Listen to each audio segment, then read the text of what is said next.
Good morning. My name is Kenny Hoffa. This is Public Speaking, and today I chose to speak about lead. Why lead, do you say? Well, as a safety supervisor for BP and a lead abatement supervisor, I felt that this was a subject that I could speak about knowledgeably and perhaps maybe enlighten you a little bit about the hazards of lead if you live in a house that was built before 1978. So, what is lead? Lead is quite possibly one of the most widely used metals prior to 1978 here in America. We use lead in our everyday lives. There's lead on fishing lines because when you go fishing, you have a sinker that you attach. And how do you usually attach that sinker? Bite down on it. Well, that's the way my wife does it anyway. Actually, lead is used in lead-based solder, which you have on the pipes that run into your house. Lead is used in the batteries that you have in your car. Lead is also used in lead-based crystal, which you might have sitting in a curio cabinet or maybe you're drinking from. Lead was used all the way back in the Roman days. As a matter of fact, the Roman aqueducts were built using lead. Lead would carry the water down from the mountains to Rome. Now, some people have thought that perhaps because they use lead and it is a toxic metal, that might have been one of the downfalls for the Roman Empire. Today, I want to tell you of 3 ways that our bodies ingest lead and how our body uses lead in it. The first way is inhalation. Now you think snorting lead might be a strange thing to do. Well, actually, it's not that hard. Lead was in the lead-based paint that were used on houses that were built prior to 1978. In lead-based paint, as the paint decayed, it would have some dusting. Well, lead was used in a lot of places where there was moisture. In the kitchen, it was used extensively on your windows and doors. And when you would open your windows and doors, from the rubbing effect that you had on the window sills, the lead would then break loose, become airborne, and you would end up breathing that in. Another way that lead is brought into our bodies is through ingestion.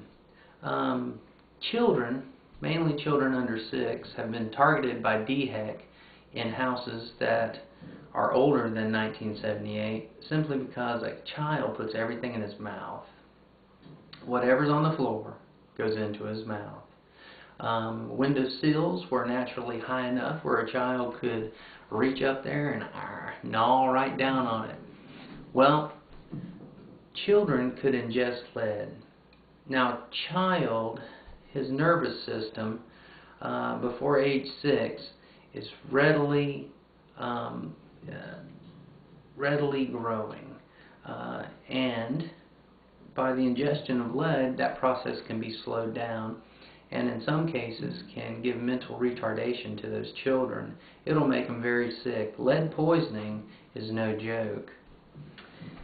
If you are going to renovate a house built prior to 1978, or if you're a landlord who has a house that you're renting that was built prior to 1978, or if you just plan to buy a house that was built prior to 1978, I would suggest and strongly recommend that you have a licensed lead abatement contractor such as myself come in and look at your house and do some lead testing.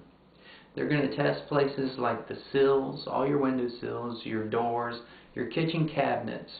You see, lead and lead-based paint was very malleable, and it also held together quite well, so when the paint would dry out and start to crack, the lead would hold that together. Lead is actually a plumber's best friend. That's why they used it in a lot of the piping. You notice that we've gone away from copper pipe with lead-based solders in them because that would bring the lead right into the drinking water that you're using throughout the house. Now we go with PVC or some other type of commercially manufactured plastic piping. So once again, I would just like to remind everyone that if you're moving into a house that's older than 1978, you should have some lead testing performed. If you're a pregnant woman or if you have children under the age of 6, you should really take it upon yourself to have some lead abatement testing done prior to moving into that house. If you find that there's lead there, they can do several things to make that house livable. They can remove the lead paint, they can abate it, or they can encapsulate it.